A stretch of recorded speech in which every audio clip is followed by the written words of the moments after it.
નમસ્કાર. ધોરણ 11 વિષય છે અર્થશાસ્ત્ર, પાઠ નંબર 5 આવક અને ખર્ચના ખ્યાલો. જેમાં અગાઉ આપણે આ પાઠના પારિભાષિક શબ્દો તેમજ ઉત્પાદન ખર્ચ જે છે તેમાં સમાવિષ્ટ ખર્ચ, જેમાં લાસ્ટ લેક્ચરમાં આપણે સ્થિર ખર્ચ, અસ્થિર ખર્ચ આ બે વિશે, કુલ ખર્ચ વિશે ભણ્યા. ત્યારબાદના ટૉપિક જે છે તે ચાલુ અભ્યાસક્રમમાં ન હોવાથી એ બે દૂર થાય છે. અને ત્યારબાદ નંબર 6 સરેરાશ ખર્ચ એ આપણા અભ્યાસક્રમમાં સમાવિષ્ટ છે. તો આ સરેરાશ ખર્ચ શું છે તેનો આજે અભ્યાસ કરવાનો છે અને તેની સાથે આગળના ટૉપિક પણ. સરેરાશ ખર્ચને સરેરાશ કુલ ખર્ચ તરીકે પણ ઓળખવામાં આવે છે. સરેરાશ ખર્ચ એ એકમ દીઠ ખર્ચ છે.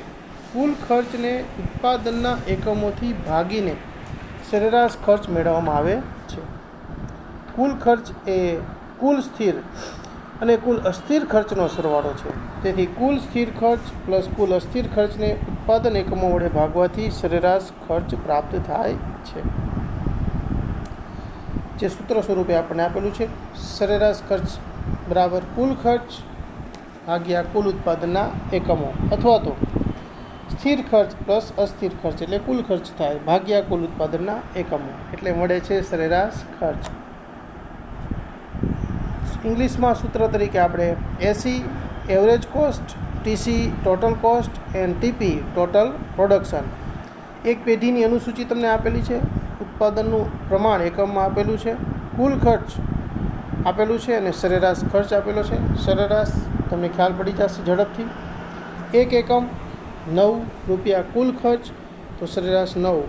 પણ જેવું જ ઉત્પાદન 2 એકમ થાય છે, કુલ ખર્ચને 2 વડે ભાગતા સરેરાશ ખર્ચ 8. 3 એકમ 21 રૂપિયા કુલ ખર્ચ, સરેરાશ 7. ઉત્પાદનનું પ્રમાણ પ્રોડક્શન એકમ 4 ત્યારે કુલ ખર્ચ 28, સરેરાશ ખર્ચ 7. 5 ત્યારે 40 અને તેને ભાગતા મળે છે કુલ ખર્ચ 8 રૂપિયા. ઉત્પાદન એકમ 6, કુલ ખર્ચ 54, સરેરાશ ખર્ચ 9. 7 ઉત્પાદનના એકમો ત્યારે કુલ ખર્ચ 70 રૂપિયા અને સરેરાશ ખર્ચ 10 રૂપિયા. તો અહીંયા તમે જોઈ શકો છો કે શરૂઆતમાં જ્યારે ઉત્પાદન વધે છે ત્યારે કુલ ખર્ચ પણ વધે છે, પણ સરેરાશ ખર્ચ જે છે એ ઘટતો જોવા મળે છે. પણ એક સ્થિતિ એવી આવે છે જ્યારે તે સ્થિર બને છે અને ત્યારબાદ ક્રમશઃ વધતો જાય છે. તો આ વલણ જે છે એ આપણે સમજવાનું છે. આકૃતિમાં તમે જોઈ શકો છો, OX ધરી ઉપર ઉત્પાદનનું પ્રમાણ આપેલું છે, જેમાં 7 એકમો સુધી, અને OY ધરી ઉપર સરેરાશ ખર્ચ રૂપિયામાં આપેલું છે 12 રૂપિયા સુધીનું. આપણે તો મેક્સિમમ 10 રૂપિયા સુધીની વાત આવે છે. તો તમે જોઈ શકો છો કે જ્યારે 1 એકમનું ઉત્પાદન છે ત્યારે સરેરાશ ખર્ચ એ બિંદુ વડે બતાવેલો છે 9. 2 એકમ ત્યારે 8, 3 એકમ ત્યારે 7 સી બિંદુ છે, 4 એકમ ત્યારે પણ 7. તમે જોઈ શકો છો અહીંયા આકૃતિમાં બિંદુઓ જે છે તે લાસ્ટમાં આપણે ખરેખર તો જોડતા હોઈએ છીએ, પણ અહીંયા તમને દેખાય છે આકૃતિમાં કે પ્રથમ બિંદુ A, ત્યારબાદ B, C, D ધીમે ધીમે શરૂઆતમાં સરેરાશ ખર્ચ ઘટતો જણાય છે. તેના કારણે આકૃતિ જે છે એ ધીમે ધીમે નીચેની તરફ જઈ રહી છે, જમણી તરફ જઈ રહી છે. ને આકૃતિમાં તમે જોઈ શકો છો કે આ બિંદુઓની જે રેખા બને છે તે નીચેની તરફ જાય છે, જે સરેરાશ ખર્ચમાં ઘટાડો બતાવે છે. સારી બાબત છે. સી બિંદુથી ડી બિંદુ બંને સમાન રહે છે, પણ જોઈ શકાય છે જ્યારે 5 એકમ હોય છે ત્યારે ફરી વખત સરેરાશ ખર્ચ 8 એટલે કે ઈ બિંદુ, 6 એકમે સરેરાશ ખર્ચ વધીને 9 F અને 7 એકમ હોય ત્યારે 10. તો જોઈ શકો છો કે આકૃતિમાં શરૂઆતના બિંદુઓ જે છે એ આગળ જતાં ઘટે છે. સી અને ડી એ સ્થિર બને છે અને ક્રમશઃ ધીમે ધીમે આગળ વધતા તે વધતા જાય છે. કારણ એ છે કે જેમ જેમ ઉત્પાદન વધે તેમ આપણે અગાઉ ભણ્યા સ્થિર ખર્ચ સ્થિર રહે છે પણ અસ્થિર ખર્ચ પણ વધતો જાય છે. તો અહીં આકૃતિની સમજણ પણ તમને આપેલી છે કે શરૂઆતમાં ઉત્પાદન વધતા સરેરાશ ખર્ચ ઘટે, પરંતુ અમુક ઉત્પાદન પછી સરેરાશ સ્થિર ખર્ચના ઘટાડાની સરખામણીમાં સરેરાશ અસ્થિર ખર્ચનો વધારો વધી જાય છે. પરિણામે સરેરાશ ખર્ચની રેખા યુ આકારની બને છે. પરીક્ષામાં ખાસ 2 ગુણમાં પૂછાય છે, 3 ગુણમાં પૂછાય છે, તો આ ખાસ યાદ રાખવું. વિકલ્પ એકમમાં પણ પૂછાઈ શકે. સરેરાશ ખર્ચની રેખા કયા આકારની હોય છે? તો યુ આકાર, અથવા તો યુ આકારની રેખા જે છે એ કયા ખર્ચ માટે હોય છે? તો સરેરાશ ખર્ચ. ટૂંકમાં કહીએ તો શરૂઆતમાં સરેરાશ ખર્ચ ઘટે, કોઈ એક ઉત્પાદને લઘુત્તમ બને ત્યારબાદ વધે છે, પરિણામે યુ આકાર ધારણ કરે છે. હવે સીમાંત ખર્ચ, માર્જિનલ કોસ્ટ. આપણે જાણીએ છીએ કે ઉત્પાદન વધારવામાં આવતા ખર્ચ પણ વધારો થાય છે. જેમ જેમ ઉત્પાદન વધે તેમ ખર્ચ તો વધે જ છે. કુલ ઉત્પાદનમાં 1 એકમનો વધારો અથવા તો ઘટાડો થવાથી કુલ ઉત્પાદન ખર્ચમાં જે ફેરફાર થાય છે તેને સીમાંત ખર્ચ કહે છે. ટૂંકમાં વધારાનું 1 એકમનું ઉત્પાદન કરવાથી કુલ ખર્ચમાં થતો ફેરફાર એ સીમાંત ખર્ચ છે. જેના સૂત્રમાં આપણે n ઉત્પાદનો, જેમાં n-1 એટલે કે એક ઉત્પાદન માનો કે ઘટતું હોય તો તફાવત શું થાય છે? MCN એટલે કે marginal cost numbers is equal to TCN minus TC under n-1. n એટલે કે એકમોની સંખ્યા, MCN એટલે કે એકમનો સીમાંત ખર્ચ માર્જિનલ કોસ્ટ, TCN એટલે કે n એકમોનો કુલ ખર્ચ ટોટલ કોસ્ટ, અને TC અંડરસ્કોર n-1 એટલે કે n-1 એકમોનો કુલ ખર્ચ બતાવે છે. ધારો કે સૂત્રમાં n બરાબર 3 મૂકીએ, સમજવા માટે છે, તો તમે જોઈ શકો છો આંકડા શાસ્ત્રમાં પણ આપણા સૂત્રનો ઉપયોગ આવે છે. તો અહીંયા MC3 લેવાથી અને TC3 જ્યારે TC2 બનશે 3 - n થવાથી 21 - 16 થવાથી જોઈ શકાય છે 5 રૂપિયા જે મળે છે તે બને છે સીમાંત ખર્ચ. તો આ રીતે તમે ગણતરી કરો ત્યારે તમને આ રકમ મળે છે. એને ક્યારે શક્ય બને છે? જો એ તમારે જોવું હોય તો આકૃતિની જે અનુસૂચિ આપેલી છે તેની ઉપરથી સમજવાનું છે. ઉત્પાદનનું પ્રમાણ 1 હોય, આગલું ટેબલ હતું એ જ ટેબલ આપણે ધ્યાનમાં રાખવાનું છે. ઉત્પાદનનું એકમ 1 છે ત્યારે કુલ ખર્ચ 9, સીમાંત પણ 9, સરેરાશ પણ 9 જ હતો. ઉત્પાદન એકમ 2, કુલ ખર્ચ 16, સીમાંત ખર્ચ 7, સરેરાશ પણ 7 હતો. નંબર 3થી તમે જોઈ શકો છો ઉત્પાદનનું એકમ 3, કુલ ખર્ચ 21 રૂપિયા, ત્યારે સીમાંત ખર્ચ 5 જોવા મળે છે. તો આ બીજા અને ત્રીજાનો ગેપ આપણે હમણાં જોયો કે સીમાંત ખર્ચ જે છે એ 5 જોવા મળ્યો.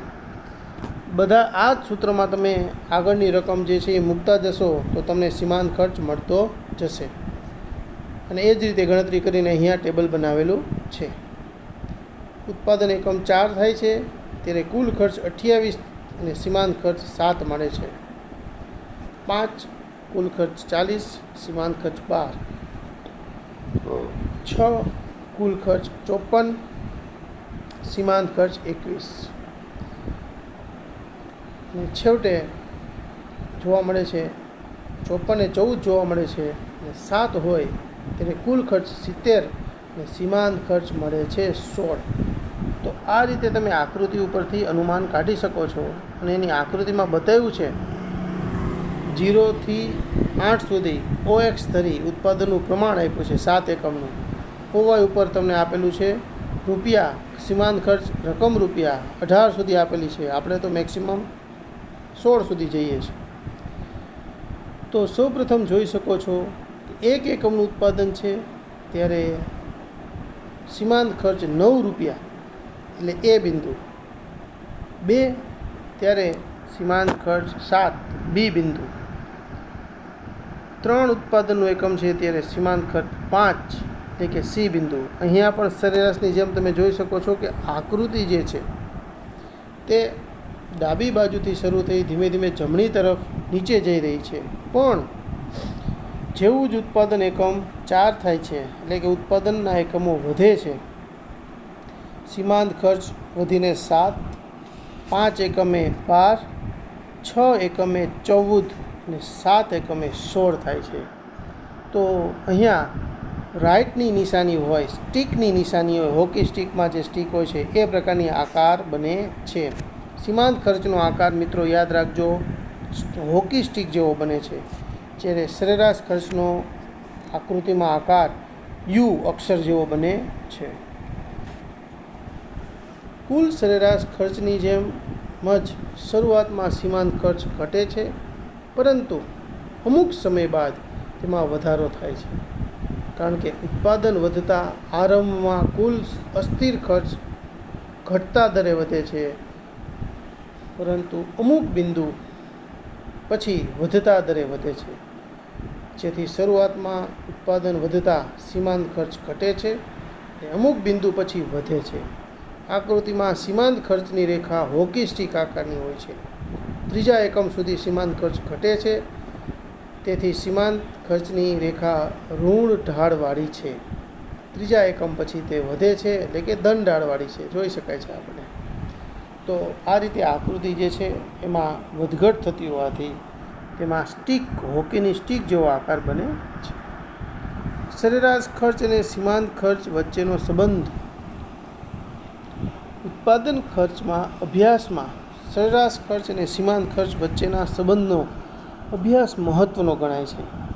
સરેરાશ ખર્ચ એ એકમ દીઠ સરાસરી ઉત્પાદન ખર્ચ છે અને સીમાંત ખર્ચ એ સીમાંત એકમનું ઉત્પન્ન કરવાનું ખર્ચ છે. ઉત્પાદક લાંબા ગાળે ઉત્પાદન ચાલુ રાખવાનો નિર્ણય લેશે કે જ્યારે તેને મળતી વસ્તુની કિંમત સરેરાશ ખર્ચ કરતાં વધારે હશે, અને ટૂંકા ગાળામાં ઉત્પાદન ચાલુ રાખવાનો નિર્ણય લેશે કે જ્યારે વસ્તુની કિંમત સીમાંત ખર્ચ કરતાં વધારે છે. આમ ઉત્પાદન અંગેના નિર્ણયો લેવામાં સરેરાશ ખર્ચ અને સીમાંત ખર્ચના ખ્યાલો મહત્ત્વના બને છે. તેની એક અનુસૂચિ દ્વારા ઉદાહરણ આપેલું છે, જોઈ શકો છો. ઉત્પાદન એકમો 1 છે ત્યારે કુલ ખર્ચ 1 અને સરેરાશ ખર્ચ પણ સરખો, બંને 20-20 રૂપિયા છે. તો સીમાંત ખર્ચ જે છે તેમાં કોઈ તફાવત જોવા મળતો નથી. 2 એકમ ત્યારે કુલ ખર્ચ 35, સરેરાશ 17.5 અને સીમાંત ખર્ચ 15. 3 એકમ ત્યારે 45, સરેરાશ ખર્ચ 15 અને સીમાંત ખર્ચ 10. 4 એકમ કુલ ખર્ચ 60, સરેરાશ 15 અને સીમાંત ખર્ચ પણ 15. અહીંયા જોઈ શકો છો સરેરાશ અને સીમાંત ખર્ચ બંને સરખા થઈ ગયા છે. હવે સરેરાશ ખર્ચની જેમ સીમાંત ખર્ચ પણ વધતો જણાશે. 5 એકમ થતાં કુલ ખર્ચ 85, સરેરાશ ખર્ચ 17 અને સીમાંત ખર્ચ 25 બને છે. જોઈ શકાય છે સરેરાશ કરતાં પણ સીમાંત ખર્ચ વધારે છે. 6 એકમ થતાં કુલ ખર્ચ 11.5, સરેરાશ ખર્ચ 19.2 અને સીમાંત ખર્ચ 30. 7 એકમે કુલ ખર્ચ 150 થતાં સરેરાશ ખર્ચ 21.5 જ્યારે સીમાંત ખર્ચ 35 મળે છે. તો અનુસૂચિમાં દર્શાવ્યા મુજબ જેમ જેમ ઉત્પાદનનું પ્રમાણ વધે તેમ તેમ શરૂઆતમાં સરેરાશ અને સીમાંત બંને ખર્ચ ઘટે છે, કારણ કે વધતી પેદાશનો નિયમ લાગુ પડે છે. પેદાશ વધે, ઉત્પાદન વધે તેમ તેમ કોસ્ટ ઘટે છે. પણ ચોથા એકમે સરેરાશ ખર્ચ અને સીમાંત ખર્ચ સરખા બને છે ત્યારે સરેરાશ ખર્ચ લઘુત્તમ હોય છે, અને ત્યારબાદ પેદાશનો નિયમ કામ કરતો હોવાથી સરેરાશ ખર્ચ અને સીમાંત ખર્ચ બંને વધે છે, જે આપણે જોયા, સમજ્યા. અહીં OX અને OY ધરી બંને બતાવે છે. OX ધરી ઉપર ઉત્પાદન અને OY ધરી ઉપર સરેરાશ ખર્ચ અને સીમાંત ખર્ચ દર્શાવવામાં આવ્યા છે. તો જોઈ શકો છો બંનેની આકૃતિઓ, જેમાં એવરેજ કોસ્ટ સરેરાશ ખર્ચની રેખા બતાવેલી છે, જેમાં ઉત્પાદન એકમ જે છે 1 હોય ત્યારથી લઈને છેવટે 7 સુધી પહોંચે ત્યાં સુધી જુદા જુદા બિંદુઓ દર્શાવેલા છે આકૃતિ આપણી અનુસૂચિ મુજબ. અને સીમાંત ખર્ચ માટે હોકીની સ્ટીક પ્રકારનો આકાર બને છે, જેમાં શરૂઆતમાં 2થી શરૂ કરી છેવટે 35 સુધી પહોંચે છે. એટલે કે 2 એકમોનું ઉત્પાદન છે ત્યારે 15 જોવા મળ્યો છે. બરાબર. તો આપણી અનુસૂચિ છે તે મુજબ, કારણ કે 1 એકમે તો સીમાંત શરૂ થતું નથી, 2થી શરૂ થાય છે અને છેવટે 7 એકમોએ 35 રૂપિયા સીમાંત ખર્ચની રેખા જોવા મળે છે. તેના સંબંધોને આપણે સમજીએ. સીમાંત ખર્ચ તમને ગણિતમાં ભણી ગયા, લેસ ધેન અને ગ્રેટર ધેન. સીમાંત ખર્ચ લેસ ધેન સરેરાશ ખર્ચ, એટલે કે સીમાંત ખર્ચ જે છે એ લેસ ધેન ઓછો છે કોના કરતાં? સરેરાશ ખર્ચ કરતાં.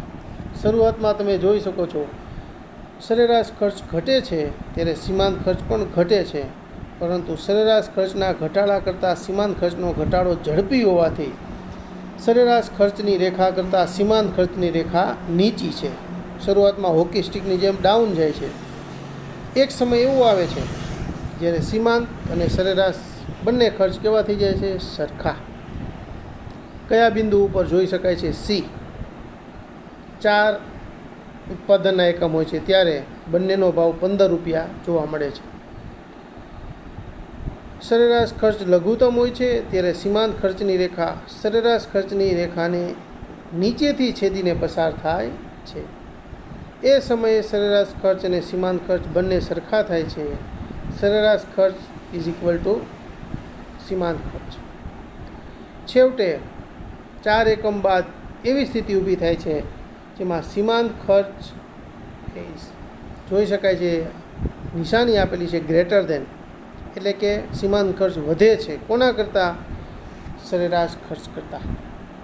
તો આમ આકૃતિ જે નીચેથી પસાર થતી હતી તે હવે ઉપર તરફ જતી જાય છે અને સરેરાશ ખર્ચ કરતાં ઝડપથી આગળ વધે છે, અને છેવટે આપણે જોઈ શક્યા કે સીમાંત ખર્ચનો વધારો ઝડપી જોવા મળે છે.